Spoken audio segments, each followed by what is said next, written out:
Bismillahirrahmanirrahim. Assalamualaikum warahmatullahi wabarakatuh.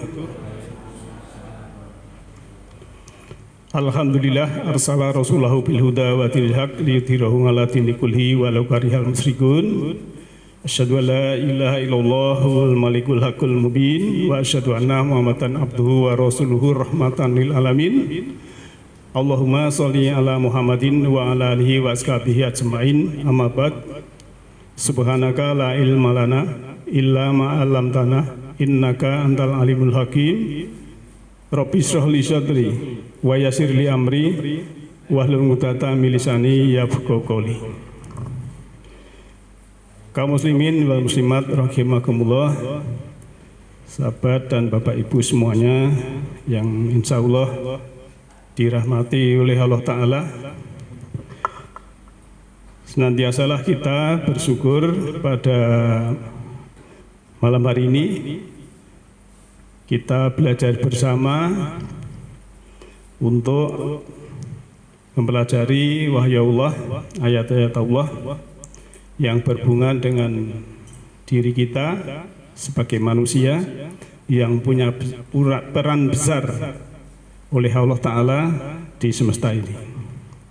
Dan dengan bersyukur menghargai pemberian Allah yang telah diberikan kepada kita semua, baik itu kesehatan, kesempatan, keselamatan, kedamaian, ketenteraman, semua karena Allah Maha Pengasih lagi Maha Penyayang. Nah, Bapak Ibu yang saya hormati, kaum muslimin wal muslimat rahimakumullah, untuk topik malam hari ini sesuai undangan kita di grup PA Tilawah Fahmil Quran, yaitu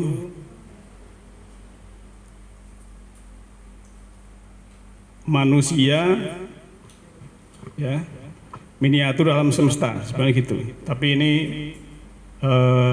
belum saya ganti ya, sebentar.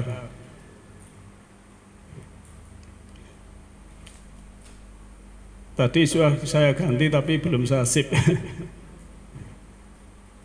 Jadi manusia ya,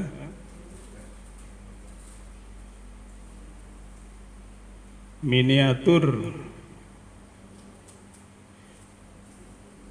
itu ibaratnya kalau penjenengan ada istilah taman mini ya.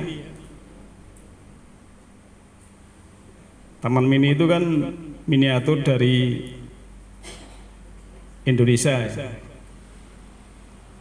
Kalau manusia miniatur ya, semesta raya. Saya bikin semesta raya aja ya. Itu artinya pasti kita, karena topiknya seperti ini mesti ada ayatnya kan begitu. Dan ini dasar betul ya. Kita save dulu.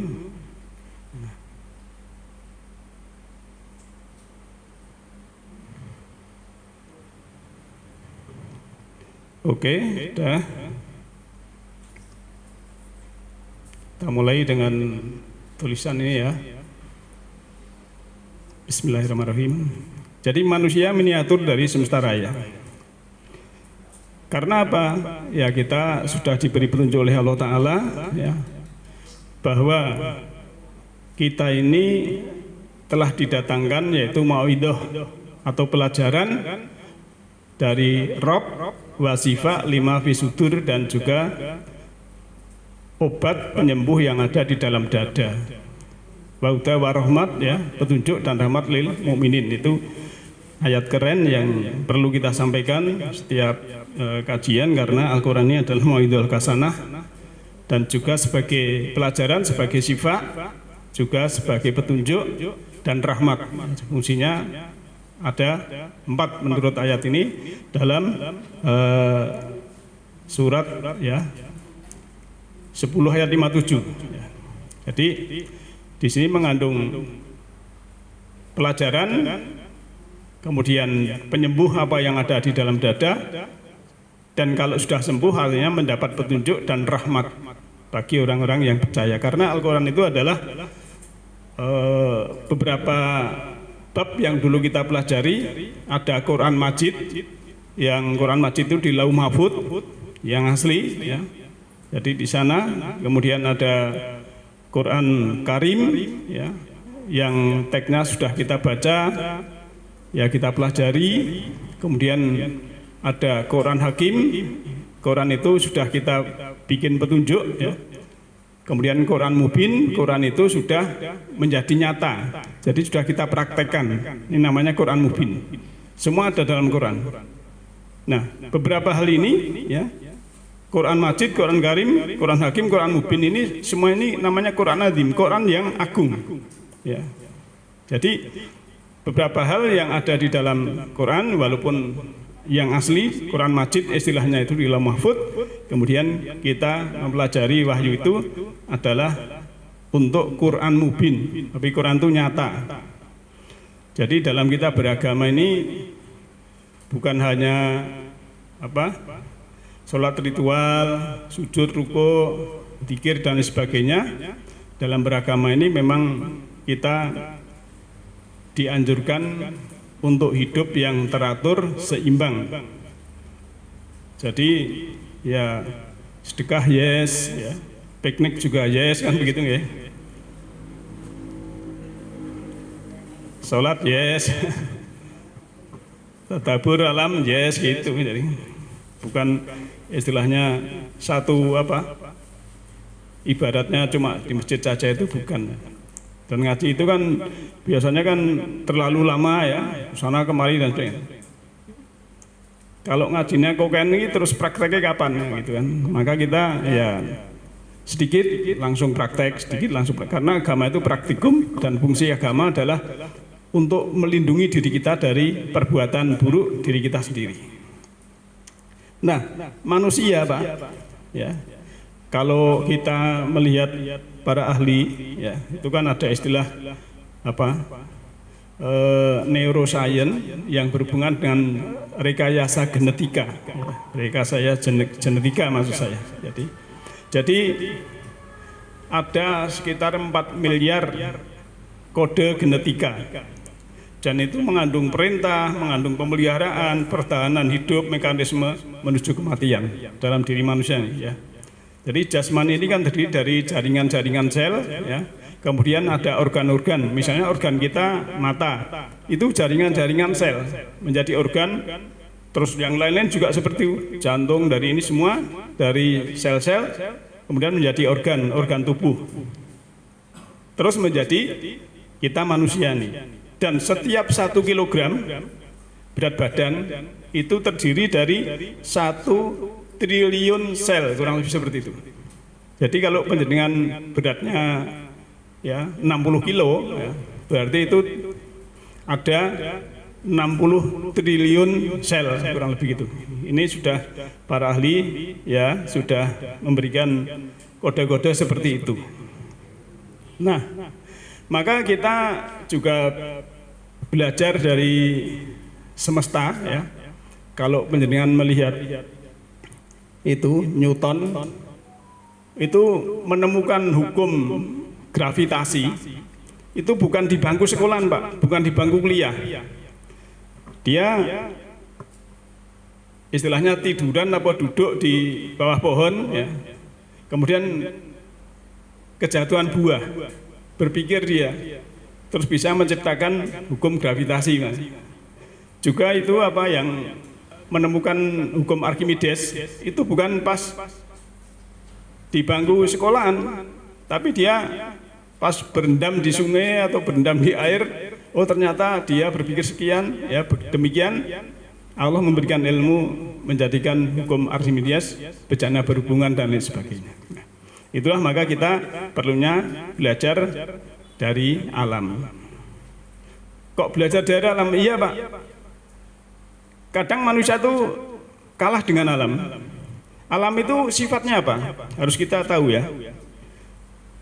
Misalnya matahari. Matahari sifatnya memberi cahaya. Maka kalau ada nyanyian itu kan ya, anak-anak itu kan matahari gimana Bu? Saya nggak hafal. Tapi intinya memberi. Terus tumbuh-tumbuhan, sayur-sayuran itu memberi semua. Biar nandur kelengkeng ya, berbuah. Itu memberi dia, pohon itu memberi kepada makhluk yang lain, terutama manusia. Jadi dia kelengkeng tidak minta kelengkengnya sendiri. Itu maksudnya belajar dari alam. Oh, alam itu selalu memberi. Tapi kadang manusia tidak memberi, malah serakah.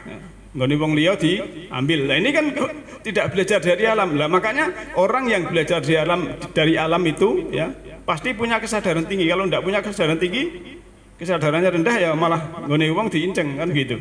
Atau milik lalai ya. Serakah. Bahkan sudah punya, sudah kaya raya masih nginceng atau masih serakah. Contohnya yang korupsi itu ya. Nah, ini kita maka topiknya juga bahwa manusia ini sebenarnya miniatur dari alam semesta. Ini ayat yang keren, sering kita baca, namun malam ini tampil lagi, tidak apa-apa ya. Karena setiap ayat kita tampilkan di waktu yang lain, tema yang lain itu ada pendalaman yang lain. Karena Al-Quran itu berlapis-lapis pemahamannya, levelnya itu berlapis-lapis ya. A'udzubillahi minasyaitonirrajim. Bismillahirrahmanirrahim. Sanurihim ayatina fil afaqi wa fi anfusihim hatta yatabayyana lahum annahul haqqu. Awalam yakfi bi rabbika annahu ala kulli syai'in syadid. Ya, surat Fusilat surat 41 ayat 53. Sanurihim ya.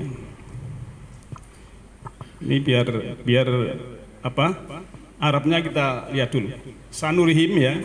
Sa ini akan, nuri dari ro'a ya. Ro'a itu melihat ya. Sa nurihim karena nunnya ini adalah kami Allah.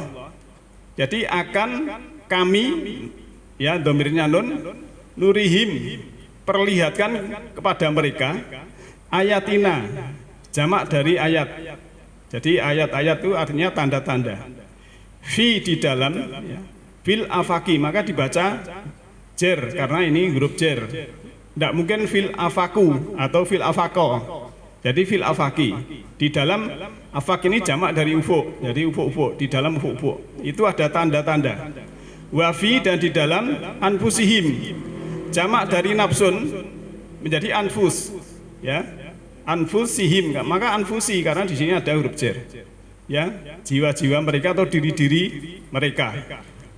Jadi di dalam ufuk ya mewakili ini cakrawala kan. Jagat raya itu tiap planet itu kan ada ufuk, jadi maka jamak ya.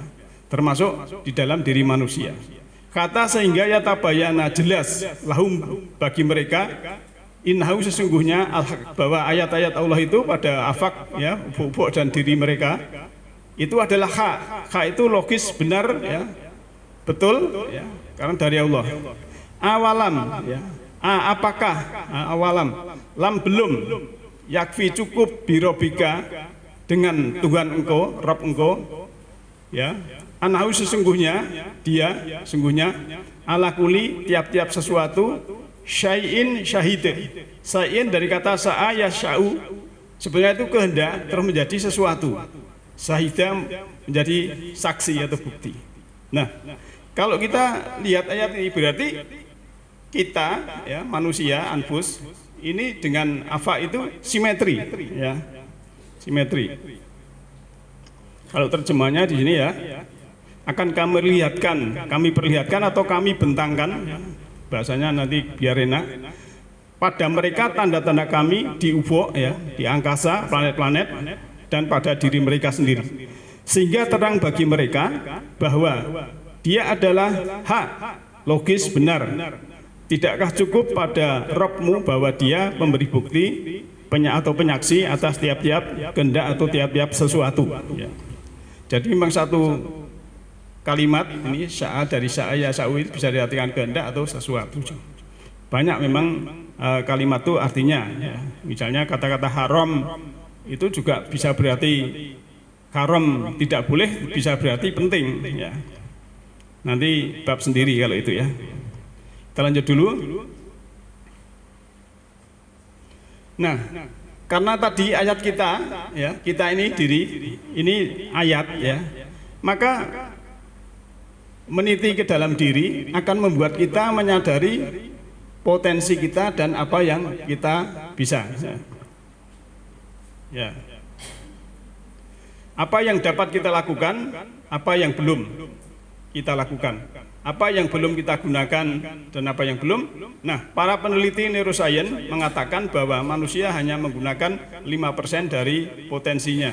Sayang sekali 5% saja, yang 95 telah habis sia-sia dan tidak ada gunanya. Sementara kita menginginkan panjang umur, padahal ilmu di semesta luas tanpa batas. Banyak sekali orang ya yang hanya menggunakan kesadarannya waktunya itu 5%. Jadi tidak pernah belajar, tidur, makan, kerja, tidur, makan, kerja, tidak pernah berpikir, tidak pernah tafakur, tidak pernah tadakur, tidak pernah tadabur. Jadi ya semoga kita tidak masuk yang itu, ya, masuk yang istilah memanfaatkan waktu. Jadi bangun tidur ya, kita ibadah dan sebagainya, sudah sujud syukur, ya, doa, ya, mensyukuri, bisa bangun lagi, ya, bisa menghirup nafas, ya. Sebab kalau bangun tidur sudah mengeluarkan nafas, tidak bisa menghirup, artinya sudah tidak kembali, kan begitu. Nah, maka kita harus mempergunakan, ya, karena apa? Ilmu di semesta ini luas tanpa batas. Tapi kadang manusia membatasi, ya, membatasi. Kadang budaya aja hanya dibatasi dari negara sana, ya, misalnya seperti itu. Nah, ini memang perlu kita pelajari beberapa hal yang berhubungan dengan diri kita, bahwa diri kita ini simetri dengan alam semesta. Ini kita lewati dulu ya. Karena apa? Tadi kan ilmunya Allah itu luas tanpa batas, ya, luar biasa. Kalimat Allah juga luar biasa, tanpa batas. Dalam surat Luqman ayat 27, A'udzubillahi minasyaitonirrajim, Bismillahirrahmanirrahim. Walau anama fil ardi min sajaratin aqlamu wal bahru yamutuhu mim ba'dihi, ya, sab'atun abhuri ma nafidat kalimatullahi innallaha azizun hakim, ya. Di sini ya, surat 31 Luqman ayat 27. Dan seandainya pohon-pohon di bumi menjadi pena dan lautan menjadi tinta, ditambahkan kepadanya 7 lagi, ya, 7 laut lagi maksudnya, sesudah keringnya, niscaya tidak akan habisnya dituliskan kalimat Allah. Sesungguhnya Allah Maha Perkasa lagi Maha Bijaksana. Loh, ayat ini kan luar biasa, Pak.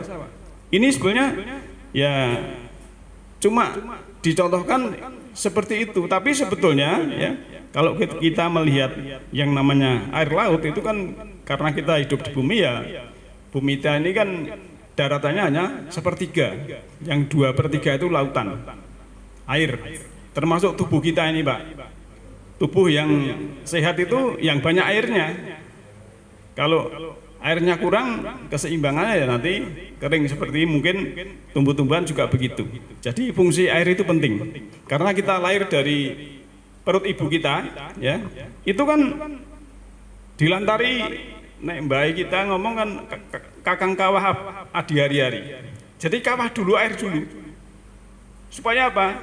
Supaya nanti ada kehidupan, dia itu jalannya apa? Lancar gitu kan. Pak Mati apalah. Kelingan mungkin bisa anu nggih. Kula nggih kelingan, Pak. Kula metu brejeli, kula kalung ususnya kelingan, Pak. Tapi kondone simbah. Tapi kondone kalung ususnya nganggo klambi sake patut ngono. Ceritane apa tenan. Nggih, kula nggih, itu nggo motivasi putune ya, cak sine begitu. Jane ya mbake nukokne klambi ya isone kuwi ya gitu. Soalnya wong biyen niku kan beda sakniki, Pak. Nek sakniki kan panganan pun akeh. Nek wong biyen niku ya. Nah.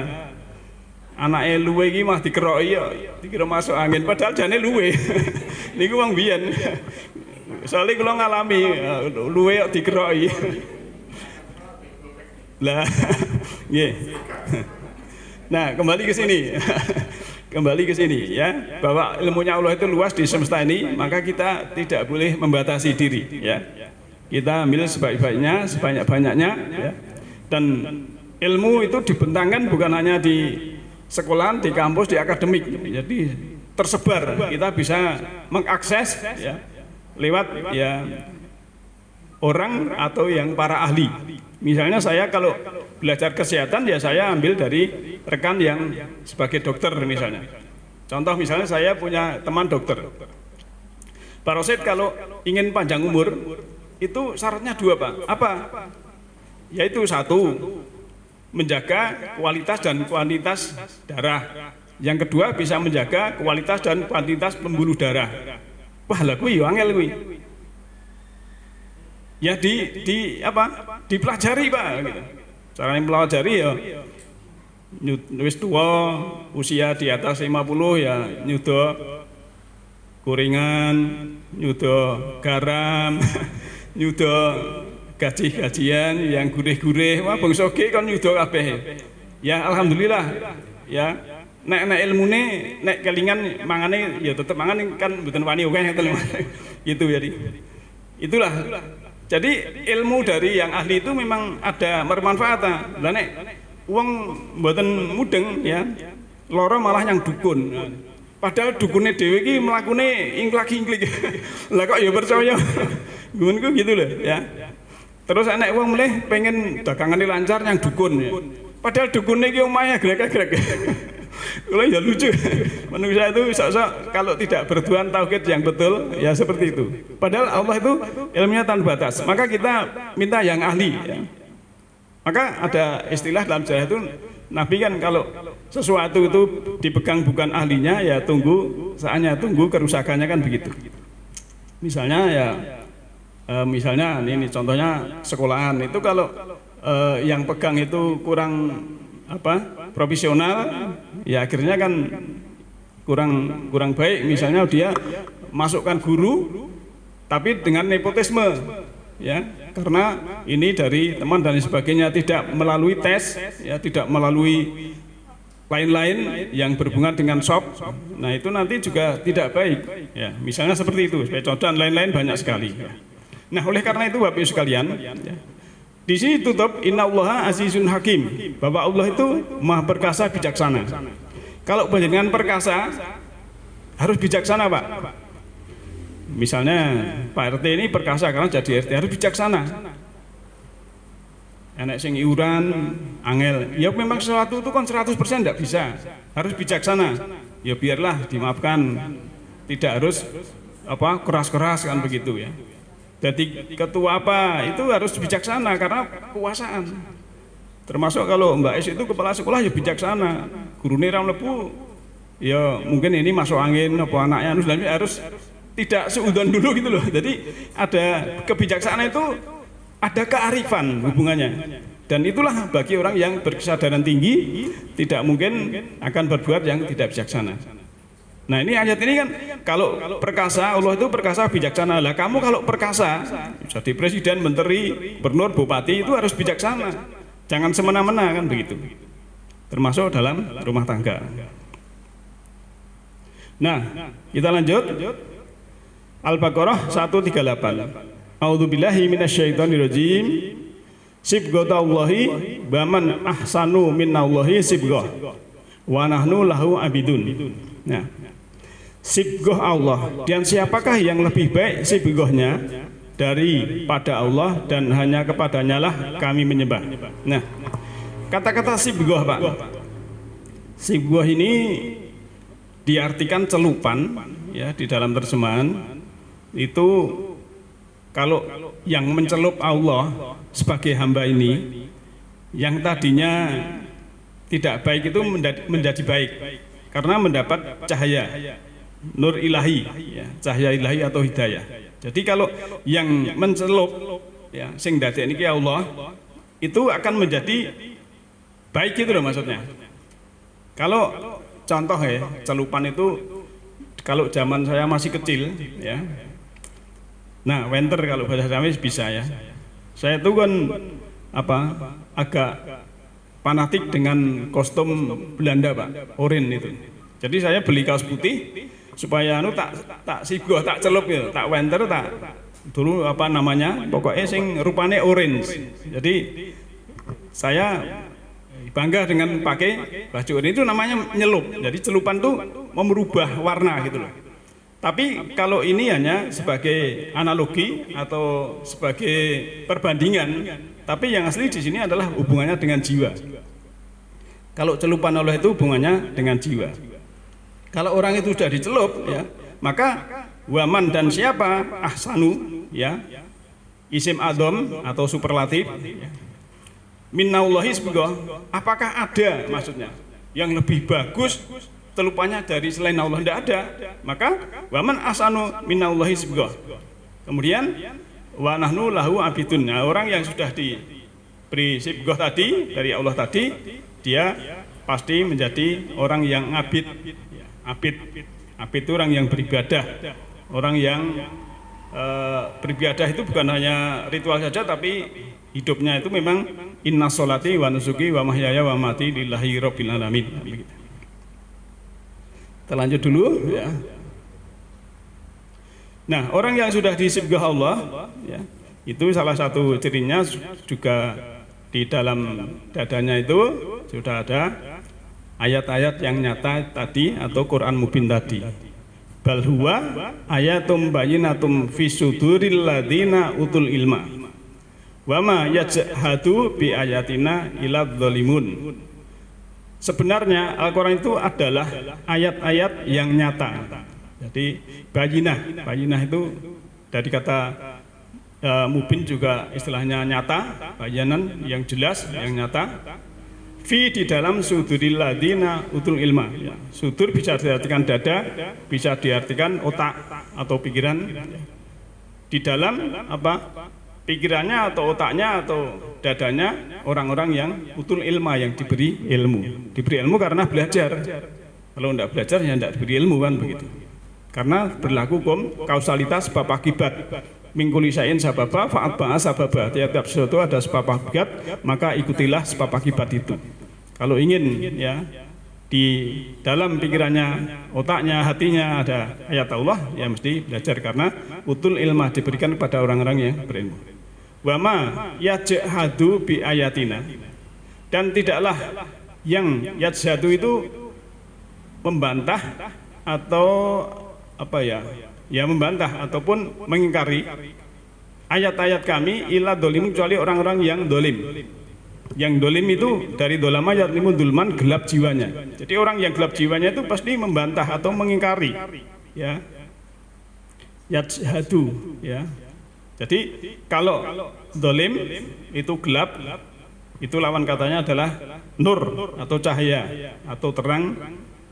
Berarti ya, yang utul ilma tadi sudah mendapat pencerahan, yang ini belum. Dan kunci dari pencerahan itu ya tadi bijaksana, kearifan, ya, toleransi, ya, mudah memaafkan, sabar dan lain sebagainya. Nah, ibu bapak yang saya hormati kaum muslimin muslimat rahimakumullah. Selanjutnya ini mengingatkan ya, waktu kita syahadat di dalam rahim, karena kita tadi kan topiknya ayat ini semesta ini sebagai makrokosmos dan kita mikrokosmos, atau manusia adalah miniatur dari semesta raya. Jadi di sini sebutkan ya, ini juga sering kita tampilkan, tapi untuk menekankan kembali ya, wa'id akhoda rabbuka mim bani adama min duhurihim dzurriyyatahum washadahum ala anfusihim alastu birabbikum qalu bala syahidna ya. Jadi ketika Tuhanmu mengambil dari keturunan Adam, dari punggung atau punggung mereka, keturunan mereka, dan menjadikan mereka saksi atas diri mereka. Alastu birabbikum, apakah aku Tuhanmu? Mereka menjawab, ketahuilah kami membuktikan yang akan kamu katakan pada hari kiamat. Maksud saya alastu birabbikum, ya. Qalu bala. Bala itu artinya nggih gitu kalau bahasa Jawa. Qalu, mereka menjawab nggih. Ya, Sayyidina, kami menyaksikan. Nah, waktu itu kita ditanya, apakah aku Tuhanmu? Itu kita menyaksikan. Ya, menjawab ya dan menyaksikan. Maka bersaksi di sana. Ya. Supaya apa? Supaya nanti di hari kiamat itu tidak merasa dirinya itu lengah. Berarti rumangsane mbiyen ora gitu loh. Jadi sudah diingatkan Allah bahwa manusia itu sebenarnya sudah syahadat dalam rahim, yaitu bahwa dia menyaksikan bahwa Allah itu Tuhannya. Tapi setelah dia dewasa, kemudian hidup di bumi ini, ya sudah menjadi bahagia ataupun secara materi sudah kadang lupa. Ya. Maka tujuan ya diberi kehidupan ini adalah untuk sebagai ujian, untuk ibadah mengabdi, merampungkan pekerjaan yang belum selesai, meluruskan yang bengkok, ya, membayar hutang jiwa atau membayar karma. Yang istilahnya hutang jiwa itu misalnya kita pernah menyakiti orang, ya, lantas Allah itu mendatangkan orang yang menyakiti kita. Kalau kita mau memaafkan, berarti hutang jiwa kita lunas gitu loh.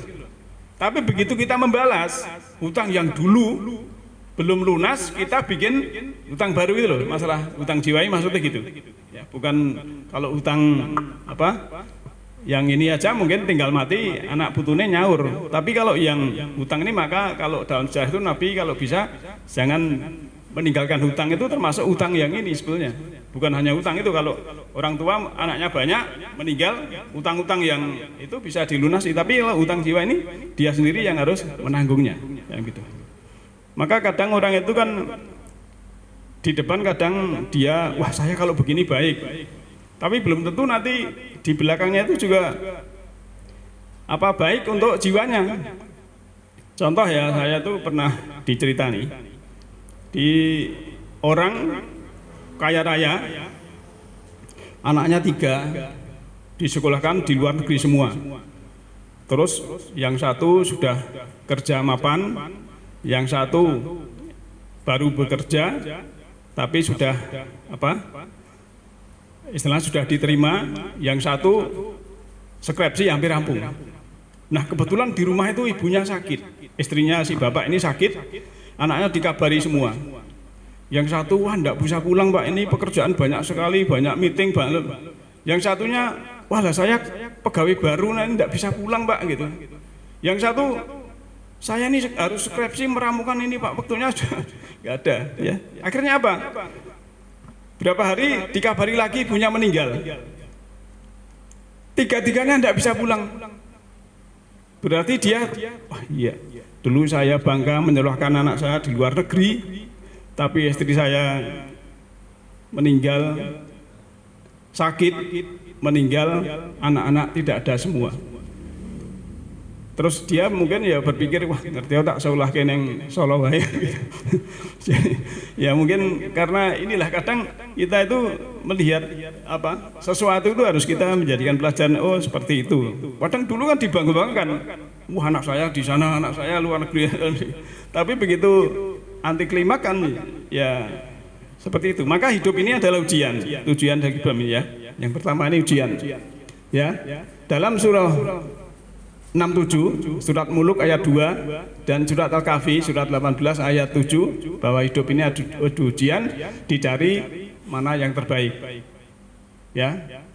Kemudian ibadah dan mengabdi, ya, surat Zariyat ayat 56, bahwa Allah menciptakan jin dan manusia adalah untuk beribadah mengabdi. Kemudian merampungkan pekerjaan yang belum selesai. Ya. Maka ya, hidup ini kan seperti ujian, Pak. Ya. Nek ujian misalnya ngeten. Kita semua ini ya 50 orang ujian di kelas. Terus yang garap ya. Sing garap itu ada yang bisa cepet tek tek tek tek, waktunya padahal 2 jam. Baru setengah jam selesai. Kira-kira mau pindah ruangan bebas sana seneng nggak Pak? Seneng toh karena sudah selesai. Sing iki klelat-klelet untuk apa? Soalnya 10% urung ya gitu. Nah, orang juga begitu, kalau kita dalam hidup ini sudah selesai dengan dirinya, ya, sudah apa istilahnya sudah rampung, sudah istilahnya ini mau jiwa ini mau pindah ke sana, itu sudah tidak ada kemelekatan seperti tadi. Tapi kalau ngundeli wae, ya, maka ada istilah kita tema yang lama itu gembira mendengar bel pulang gitu. Kalau waktu sekolah SD itu kan jam setengah 1 teng teng teng teng wabeh ya pulang gitu. Padahal kalau bel pulangnya kehidupannya adalah kematian. Apakah kita sudah seperti itu senangnya kan begitu ya. Tapi kalau sudah ujiannya lulus, sudah bisa nggarap ya santai aja, tenang saja kan begitu ya. Maka mengabdi tadi surat Dzariyat ayat 56. Maka di sini harus sudah selesai nggarap dan meluruskan yang bengkok. Ya. Kadang kita ini perjalanan kan tidak sama Pak. Ya, mungkin waktu dulu waktu muda kita babak belur dalam arti kejiwaan ya. Dalam arti jiwa kita ini babak belur. Masih suka mungkin apa ngapusi atau suka ini dan lain sebagainya. Nah, itu setelah kita sadar ya, kita harus luruskan ya, meluruskan yang bengkok. Kemudian tadi membayar hutang jiwa atau karma itu seperti tadi Bapak kita, kalau misalnya dijelekin orang atau dihina orang, kita harus menyadari mungkin saya dulu pernah menghina orang dan ini saya tidak membalas menghina, saya memaafkan, artinya hutang saya yang dulu lunas dan sekarang saya tidak punya hutang. Tapi kalau saya membalas, artinya hutang saya yang dulu belum lunas, sekarang malah bikin hutang baru, seperti itu. Jadi salah satunya ini supaya kita menyadari ya bahwa diri kita ini seperti itu. Nah, tadi kan saya sebutkan ya bahwa hidup itu ujian ya. Inna ja'alna ma alal ardi ziyatan laha linablu wahum ayuhum asanu amala. Yang surat Kahfi ayat 7. Sungguhnya kami jadikan apa yang ada di atas bumi ini perhiasan baginya agar kami uji siapa yang dari mereka lebih baik amalnya. Jadi memang dunia ini seakan perhiasan semua ya, tapi hanya dicari ya ahsana amala. Ahsana itu ya isim adzam superlatif yang paling bagus amalnya. Tidak dicari yang paling kaya atau paling cantik dan sebagainya, tapi ya perbuatannya atau amalnya. Yang dinilai adalah amalnya, karyanya, perbuatannya. Dia meninggalkan apa ya, itulah yang dicari oleh Allah.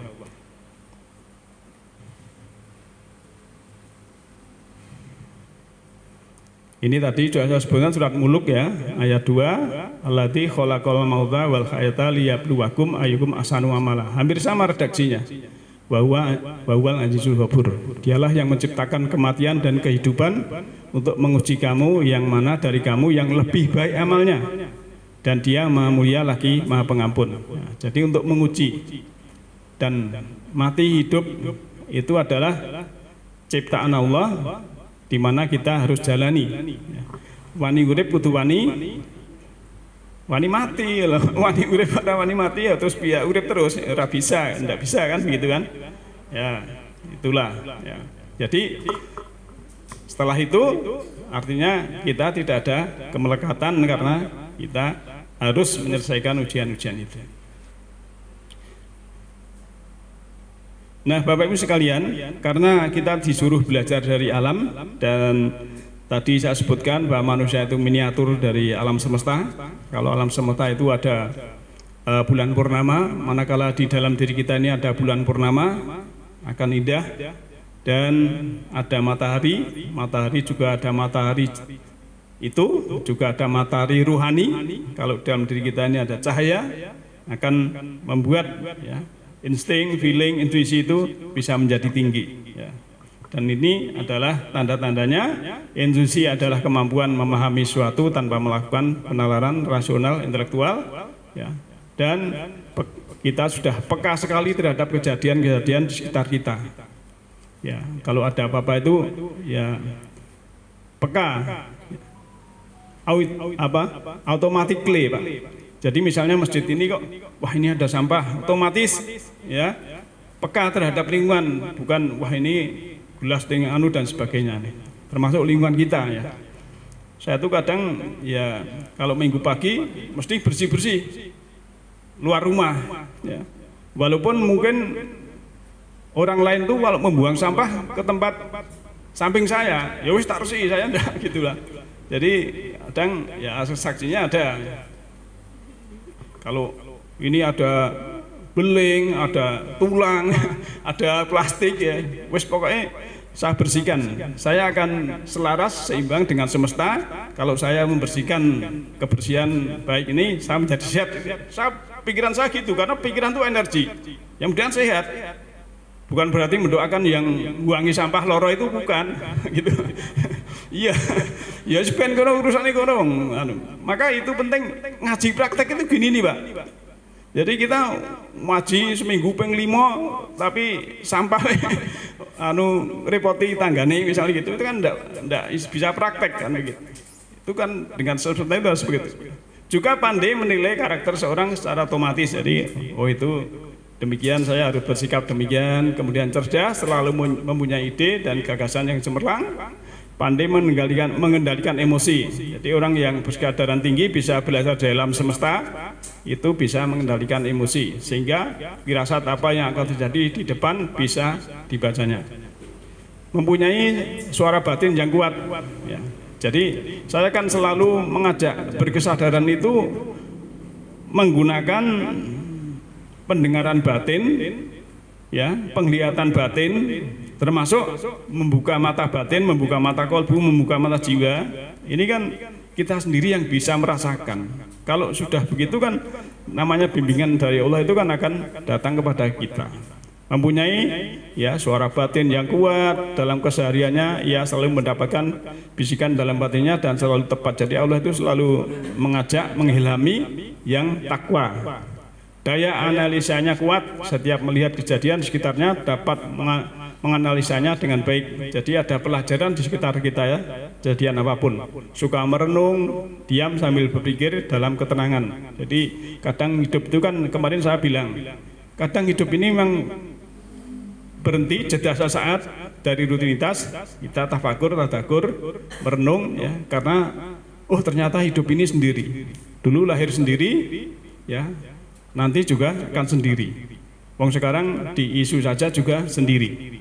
Menyadari itu akhirnya saya harus berbuat apa? Saya harus berkesadaran tinggi, ya, memaafkan, memberi kasih sayang, dan juga apa itu menebar rahmat. Mempunyai kesadaran yang tinggi terhadap segala sesuatu yang sekitarnya sama aja. Nah, Bapak Ibu yang saya hormati, lantas kalau di dalam sejarah ya, itu kan Nabi menyuruh kita untuk afsus salam, menebarkan salam, kemudian memberikan makan orang yang lapar, menyambung tali silaturahim. Nah ini ya, wahai manusia, satu, tebarkanlah salam ya, dalam surat 6, surat Al-An'am ayat 54. Itu kalau ada orang beriman datang itu kita mengucapkan assalamualaikum, ada itu. Jadi ini sesuai dengan ayatnya ya. Berikanlah makanan ya. Ya, surat 33 ayat 53 itu juga ada istilah sahabat-sahabat itu kalau datang ke tempatnya Nabi ki ojo pas mangan gitu ada. Maksudnya ya di lain jam itu misalnya disuguh makanan tidak apa-apa. Maka sebenarnya memberi makanan itu adalah juga baik untuk sesama. Khususnya yang tidak punya. Lah kalau punya gimana? Tidak apa-apa. Misalnya Pak RT nraktir Pak Ahmadi makan kuliner itu tidak apa-apa, boleh saja. Karena ini termasuk apa, memberikan makanan kan begitu ya. Jadi wah kok ngaji kok mangan baik. Ya mangan gitu ya penting gitu kalau misalnya gitu. Lah wong sing nonton bal-balane ya ngombe wedang jahe manganan ya gitu kan. Mosok kalah kan begitu kan ya. Nanti kalau tidak ada yang anu kan ada uang kas kan bisa untuk minum kan gitu. Gampang, jadi agama itu mudah Pak. Kebenaran itu sederhana, beragama itu mudah. Maka tadi saya di depan saya katakan ya, ngaji yes, zikir yes, sedekah yes, ya, piknik yes, nyanyi yes. Ojo anu kan begitu ya. Kemudian ya nyambung silaturahim ya. Ini dalam surat 4 sebenarnya, bukan 4 ya. Surat An-Nisa ayat 1 itu kan ya Yuhanas inna khalaqnakum min dzakarin wa unsa wa ja'alnakum ya ayyuhanasu taqu rabbakum allati khalaqakum min nafsin wahidah itu. Di situ ada wa tasaaluna fil arham dan lain sebagainya, itu Bapak kita menyambung silaturahmi termasuk dalam surat 49 ayat 13 Bapak kita untuk ta'aruf. Jadi menyambung silaturahmi itu mati sehat Pak. Kalau saya masih bisa ke tempatnya Pak Ahmadi kan berarti saya sehat ya. Termasuk ngaji ini sebenarnya termasuk absensi ya, absensi. Orang tekoi loro apa nanti gitu misalnya gitu ya. Kadang rata di rumah sakit misalnya. Tapi berarti nek cek teko kan sehat toh. Wong iki anda unsur silaturahimnya gitu kan. Kemudian salat di saat manusia waktu tidur ya, surat Muzammil itu ya ayyuhal muzammil itu juga ada. Jadi dalam dini juga tahajud untuk memperdalam, berjaga apa yang kita lakukan itu paham, kita sholat paham, kita baca paham, sehingga akan mendapatkan makom mahmudah, tempat yang terpuji atau tempat ideologi yang terpuji. Nah Bapak Ibu yang saya hormati, untuk malam ini ya kuncinya kita bersatu dengan alam. Istilahnya bahwa kita manusia ini ya miniatur dari alam semesta. Maka ada istilah dalam Quran itu kan langit yang 7 ya, sab'a samawat. Nah 7 langit itu kan manusia, yang sini atas kan 7 Pak. Ini telinga 2, mata 2, hidung 2, pembicaraan 1, kan 7 kan. Ini sebenarnya simbolis semua sebenarnya. Kalau kita bisa mempelajari, ternyata manusia ini simetri dengan alam semesta raya. Maka tema kita malam ini adalah manusia miniatur dari semesta raya. Nah semoga kita semua ini bisa ya belajar dari semesta, yang semesta itu memberi tanpa harap kembali. Semua pun, matahari, pohon, buah-buahan dan sebagainya, itu harus kita pelajari. Nah, apa yang bisa kita berikan, tenaga, pikiran dan lain sebagainya, mungkin juga yang lain, itu kemampuan kita berbeda dalam kita memayoyang bawono atau kita menebar rahmat di semesta ini. Demikian malam ini. Nanti kalau ada pertanyaan atau komentar setelah kita tutup ya. Yahdillahu linurihi mayasya, Allah memberikan petunjuk semesta rohani kepada siapa yang kehendaki. Siapa yang kehendaki adalah orang-orang yang berkehendak. Nasrun minallahi wa fathun qarib. Alhamdulillahi rabbil alamin. Assalamualaikum warahmatullahi wabarakatuh.